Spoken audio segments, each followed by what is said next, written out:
ফ্যাক্টরির রাজা সিজন 3 অনেক শক্তিশালী, যে তাকে প্রমাণ করার জন্য তাদের সামনে গিয়ে ফাইট করার জন্য দাঁড়িয়ে বলে, কিরে তোরা কি রেডি? আবার ভয় পাইতেছ না তো? মহারাজ, আমরা 5 জন অনেক শক্তিশালী, আপনি আমাদের সাথে পারবেন না। তাহলে চলো শুরু করা যাক। এই কথা বলে রাজা দুইজনকে কঠিন মার দেয়।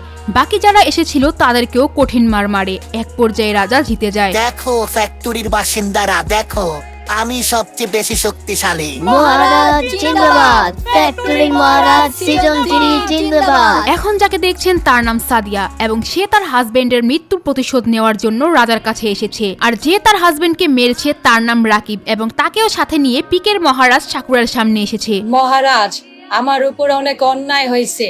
এই রাকিব আমার গড় ছিনিয়ে নিতে চায়। না মহারাজ, এই মহিলা মিথ্যা বলতেছে।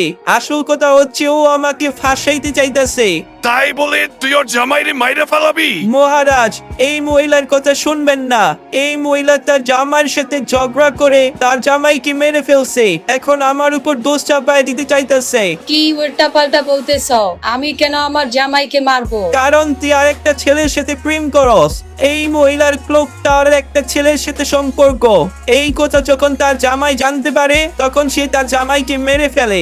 আমার এমনটা মনে হইতেছে রাকিব তুই ওর জামাইরে মারছত।